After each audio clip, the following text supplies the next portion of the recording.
বিএনপির vice chairman ১০০ টাকার তুখোড় ছাত্র নেতা আসাদুজ্জামান খান রিপন আজ এক টক শোতে বৈষম্য বিরোধী ছাত্র আন্দোলনের অন্যতম সমন্বয়ক নাসিরউদ্দিন পাটোয়ারির কাছে কিভাবে ঘায়েল হয়েছেন তা আপনারা এই ভিডিওর মাধ্যমে দেখে নিন। জন্য আমরা কারা আমাদেরকে চেনেন না। আপনারা ৩ তারিখে রুমের ভিতরে ঘুমেছিলেন, সেই জন্য আপনারা জানেন না আমরা কারা। আপনারা জানেন না বাড্ডার ব্রিজে কতগুলা লাশ পড়েছিল, এই জন্য আপনারা জানেন না। আপনারা জানেন না মিরপুরে কি হয়েছিল, আপনারা জানেন না। আপনারা জানেন না। আপনারা জানেন না যাত্রাবাড়িতে কি হয়েছিল, কতগুলা শহীদ হয়েছিল, সেই সংখ্যাটাও বলতে পারবেন না। আপনারা জানেন না কুমিল্লাতে কি হয়েছিল। আমার বক্তব্য হচ্ছে, আমি কে যে এই অন্যায় করেনি আমি সার্টিফিকেট দেওয়ার? আমি কি? এই ৫,০০০ লোকের সার্টিফিকেট দেওয়া কি জাতীয় নাগরিক কমিটির দায়িত্ব? যে এর মধ্যে ১৩০০ লোক ভালো, এরা বন্দুক ধরে না, এটা কি তাদের দায়িত্ব? এই দায়িত্বটা আপনাদের কে দিল? তাকে তাদের বলতে হবে তো তারা কে।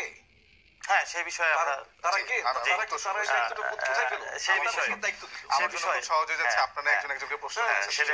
সেটা স্পষ্টত বলি।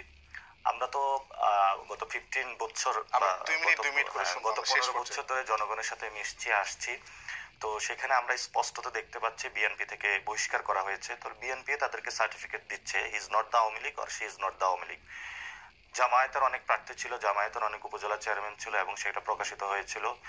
আমি সিঙ্গেল একটা উপজেলা চেয়ারম্যান নূর মোহাম্মদ একজন ছিল জামাতের, উনি প্রকাশ্যে এখনো স্পিচ দিয়ে বেড়াচ্ছে, জামাতের পক্ষে কথা বলছে, এরকম অসংখ্য মানুষ ছিল। সো এটা আমাদের বাংলাদেশটা খুব ছোট জায়গা, এখানে অনেক মানুষ ছিল। শাহাদাত কি আওয়ামী লীগ না বিএনপি ছিল, এটার জন্য কি জনগণের আদালতে কোনো সার্টিফিকেট দরকার? Is a non face. এরকম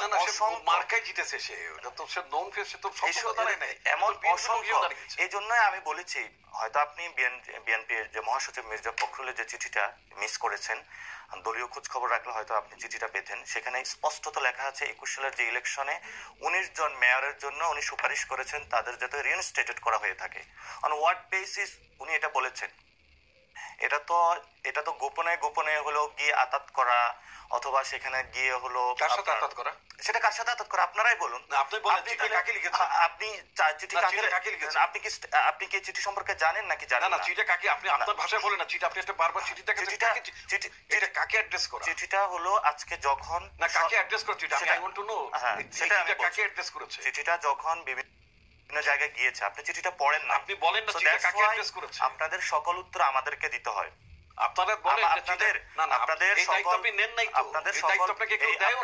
আপনাদের সকল উত্তর আমাদের দিতে হয়। ঠিক আছে, আমি স্পষ্টত করছি, আজকে ফেসবুকে যে চিঠিটা এসেছে সেটা হলো উনি ১৯ জন মেয়রের জন্য পৌরসভা প্রশাসকের যে ১৯ জনের জন্য হলো তালিকা পাঠিয়েছেন এবং একজন দলীয় ভাইস চেয়ারম্যান হিসাবে আপনি সেই ১৯ জন বলেন যে এই চিঠি কি আপনি বলেন না কাকে আপনি বলেন এই চিঠি কি আসল নাকি নকল, দেন আমি বলবো। না আপনি বলতে পারেন, আপনি বলেন আপনি বলতে পারেন চিঠিটা কি আসল নাকি যার সাথে চিঠি অ্যাড্রেস করেছেন তার সাথে আপনাদের প্রশ্ন যদি এসে থাকে, এটা আগের সরকারকে না, আপনাদের প্রশ্নটা আপনাদের দলের মধ্যে। আপনি মহাসচিব একটা কাজ করে আপনি জানেন না, ভাইস প্রেসিডেন্ট হিসাবে এটা কেমন ডেমোক্রেসি একটা দলে? আমরা তো এই সিস্টেমগুলোর বিরোধিতা করে আসছি। আপনারা কারা সেটা বলেন না। আমরা কারা সেটা তো আমরা সময় উত্তর দিব যখন আমরা ব্যালট রিভলিউশন করব। কিন্তু আপনাদের যে সময়গুলো পুরিয়ে আসছে, আপনি তো পার্টি না, আপনি বলেন আপনার বারবার আমরা এই কথা বলেন, দেন আমি শেষ 1 মিনিট শেষ প্রশ্ন আমার কারা না, সেটার জন্যই আমরা বলছি আমরা কারা সেটা স্পষ্ট করে জনগণের শেষ 1 মিনিট আছে। 5 তারিখে হয়তো রুমে ছিলেন, ঘুমিয়েছিলেন, এই জন্য আমরা কারা আমাদেরকে চেনেন না। আপনারা ৩ তারিখে রুমের ভিতরে ঘুমেছিলেন, সেই জন্য আপনারা জানেন না আমরা কারা। আপনারা জানেন না বাড্ডার ব্রিজে কতগুলা লাশ পড়েছিল, এই জন্য আপনারা জানেন না। আপনারা জানেন না মিরপুরে কি হয়েছিল, আপনারা জানেন না। আপনারা জানেন না। আপনারা জানেন না যাত্রাবাড়িতে কি হয়েছিল, কতগুলা শহীদ হয়েছিল, সেই সংখ্যাটাও বলতে পারবেন না। আপনারা জানেন না কুমিল্লাতে কি হয়েছিল, আপনারা জানেন না সিলেটে কি হয়েছিল, আপনারা জানেন না চিটংয়ে কি হয়েছিল। অসংখ্য মানুষের চোখগুলো কেড়ে নেওয়া হয়েছিল। ওই মানুষগুলা যখন চোখের চিকিৎসা শেষে আসবে বলবে আমরা কারা। আমরা এই বাংলাদেশকে নতুন করে স্বাধীন করেছি। আমরা হলাম তারা যারা বেগম জিয়ার জীবন 15 ইয়ার্সে যারা আপনারা মুক্ত করতে পারেন নাই। আমরা তারা যারা বেগম জিয়াকে মুক্ত করে দিয়েছি। আমরা তারা যেখানে হলো আমাদের কারণে আপনার ভাইস অ্যাক্টিং চেয়ারম্যান হলো তার মামলাগুলো উঠে। আমরা তারা যার কারণে হলো আমরা তারা